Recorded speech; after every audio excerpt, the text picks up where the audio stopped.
തലസ്ഥാനത്ത് CPM-നെ ഏറ്റവും കൂടുതൽ വേദനിപ്പിച്ച തോൽവിയായിരുന്നു നേമത്തേത്. നേമത്ത് ശിവൻകുട്ടി രാജീവ് ചന്ദ്രശേഖറോട് നിസ്സാരമായ വോട്ടിന് പരാജയപ്പെട്ടു. നന്നായി പൊരുതിയ ശേഷമാണ് ശിവൻകുട്ടി പരാജയപ്പെട്ടത്. ആ പരാജയത്തിന് ശേഷം ശിവൻകുട്ടിയും മുൻ മേയർ ആര്യ രാജേന്ദ്രനും തമ്മിലുണ്ടായ യുദ്ധവും ശ്രദ്ധേയമായി. മുൻ മേയർ ആര്യ രാജേന്ദ്രൻ്റെ പ്രദേശമായ മുടവൻ മുകളിൽ 1000 വോട്ടിൻ്റെ ലീഡ് താൻ പ്രതീക്ഷിച്ചിരുന്നുവെന്നും പക്ഷേ 5 വോട്ടിൻ്റെ ലീഡ് മാത്രമാണ് തനിക്ക് ലഭിച്ചതെന്നും ശിവൻകുട്ടി ആരോപിച്ചു. ആര്യയെ അവിടുത്തെ ജനങ്ങൾ അത്രയേറെ വെറുക്കുന്നുവെന്ന് ശിവൻകുട്ടി ജില്ലാ സെക്രട്ടേറിയറ്റ് യോഗത്തിൽ തുറന്നടിച്ചു. അതിന് മറുപടിയുമായി ആര്യ രാജേന്ദ്രൻ മാധ്യമങ്ങൾക്ക് മുമ്പിൽ എത്തുകയും ചെയ്തു.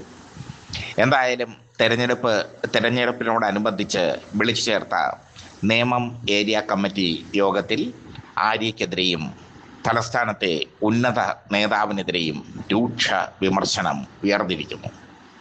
BJP-യിൽ നിന്നും ലക്ഷങ്ങൾ കോഴ വാങ്ങി ഒരു ഉന്നത നേതാവ് ശിവൻകുട്ടിയെ തോൽപ്പിക്കാൻ കൂട്ടുനിന്നു എന്നാണ് നേമത്തെ സഖാക്കൾ ആരോപിച്ചത്. ഈ ആരോപണം CPM-ൽ വലിയ പൊട്ടിത്തെറികൾക്ക് കാരണമായി മാറും. ആര്യ രാജേന്ദ്രനുമായി അടുപ്പമുള്ള ഉന്നത നേതാവാണ് BJP-യിൽ നിന്ന് ലക്ഷങ്ങൾ കോഴ വാങ്ങിയത് എന്നാണ് ആരോപണം. സംസ്ഥാന സെക്രട്ടേറിയറ്റ് അംഗം MB ജയരാജൻ്റെ നേതൃത്വത്തിൽ നടന്ന നേമം ഏരിയ കമ്മിറ്റി യോഗത്തിലാണ് കല്ലിയൂരിൽ നിന്നുള്ള യുവ നേതാവ് ഈ ഗുരുതരമായ ആരോപണം ഉന്നയിച്ചത്. ചാനലുകളിൽ ഗോവിന്ദൻ മാസ്റ്റർ കോമാളിയായി മാറുന്നുവെന്നും ചാനലുകൾ ഗോവിന്ദൻ മാസ്റ്ററെ കോമാളിയാക്കി മാറ്റിയെന്നും അംഗങ്ങൾ ആരോപിച്ചു. സ്വന്തം ഭാര്യയ്ക്ക് സീറ്റ് നൽകിയതിനു ശേഷം അണികളെ പഠിപ്പിക്കാൻ ഗോവിന്ദൻ മാസ്റ്റർ ശ്രമിക്കുന്നത് ഇനിയുള്ള കാലത്ത് വിലപ്പോവില്ലെന്നും സഖാക്കൾ തുറന്നടിച്ചു. പിണറായി വിജയനെ കൊച്ചുകുട്ടികൾ പോലും മാൻട്രേക്ക് എന്നാണ് വിളിക്കുന്നത് എന്ന് പാപ്പനംകോടുള്ള ഒരു ഏരിയ കമ്മിറ്റി അംഗം പറഞ്ഞു. P. രാജീവ്, VA വാസവൻ എന്നിവർക്കെതിരെയും രൂക്ഷമായ വിമർശനമുണ്ടായി. VA വാസവനെ തൊഴിലാളി പ്രശ്നത്തിനായി കാണാൻ പോയപ്പോൾ അദ്ദേഹത്തെ സഖാവ് എന്ന് വിളിച്ചപ്പോൾ സാർ എന്ന് വിളിക്കണം എന്ന് VA വാസവൻ തിരുത്തിയതായി മുൻ മന്ത്രി VA വാസവൻ തിരുത്തിയതായി ഒരു സഖാവ് ആരോപിച്ചു. തിരുവനന്തപുരത്ത് ആര്യ രാജേന്ദ്രനും തിരുവനന്തപുരത്തെ ഉന്നതനായ നേതാവും ഉൾപ്പെട്ട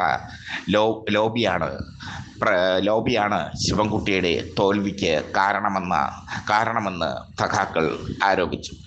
നേമം ഏരിയ കമ്മിറ്റിയിൽ MB ജയരാജൻ്റെ പൊതുവെ കാർക്കശ്യക്കാരനായ MB ജയരാജൻ്റെ മേൽനോട്ടത്തിൽ നടന്ന തെരഞ്ഞെടുപ്പ് വിശകലന യോഗം അലമ്പായി മാറി. ശിവൻകുട്ടിയുടെ തോൽവിയുടെ ഉത്തരവാദിത്വം പാവപ്പെട്ട സഖാക്കൾക്ക് നേരെ കെട്ടിവെക്കരുതെന്നും ആര്യ രാജേന്ദ്രനും തലസ്ഥാനത്തെ ഉന്നത നേതാവിനും ഇതിൽ കൃത്യമായ പങ്കുണ്ടെന്നും അവർ ആരോപിച്ചു. എന്തായാലും ഇതേക്കുറിച്ച് നേമത്തെ കോഴ ആരോപണത്തെക്കുറിച്ച് അന്വേഷിക്കാൻ ഇനി പാർട്ടി നിർബന്ധിതമാകും. ആര്യ രാജേന്ദ്രനെതിരെ നടപടിയെടുക്കാനുള്ള സാധ്യതയും കൂടുതലാണ്. നേമത്തെ കോഴ ആരോപണം വരും ദിവസങ്ങളിൽ വലിയ വിവാദത്തിന് ഇടവരുത്തും എന്നുള്ളത് ഉറപ്പാണ്. മുമ്പ് ആര്യ രാജേന്ദ്രനെതിരെ തിരുവനന്തപുരം കോർപ്പറേഷൻ നഷ്ടമായപ്പോൾ ആര്യ രാജേന്ദ്രനെതിരെ തിരുവനന്തപുരം ജില്ലാ കമ്മിറ്റി രൂക്ഷമായ ആരോപണങ്ങൾ ഉന്നയിച്ചിരുന്നു. ആര്യ രാജേന്ദ്രൻ മേയർ എന്ന നിലയിൽ പരാജയമായതാണ് തിരുവനന്തപുരം കോർപ്പറേഷൻ BJP പിടിക്കാൻ കാരണമെന്ന് തിരുവനന്തപുരം ജില്ലാ കമ്മിറ്റി ആരോപിച്ചപ്പോൾ ശിവൻകുട്ടിയാണ് ആര്യ രാജേന്ദ്രന് സംരക്ഷണവുമായി മുന്നോട്ട് വന്നത്.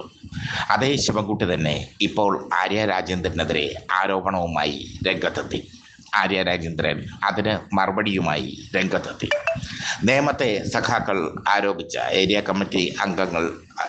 കമ്മിറ്റി യോഗത്തിൽ സഖാക്കൾ ആരോപിച്ച കോഴ ആരോപണം ഇനിയുള്ള ദിവസങ്ങളിൽ മാധ്യമങ്ങൾ CPM-നെതിരെ ആയുധമാക്കാൻ ഒരുങ്ങുകയാണ്.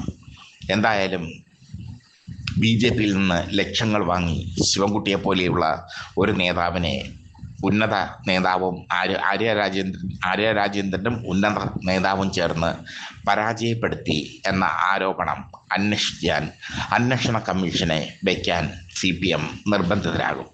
അതേസമയം പാർട്ടി സെക്രട്ടറിയെയും മുൻ മുഖ്യമന്ത്രിയെയും അപമാനിക്കുന്ന രീതിയിൽ സംസാരിച്ച അംഗങ്ങൾക്കെതിരെ നടപടിയുണ്ടാകാനും സാധ്യതയുണ്ട്.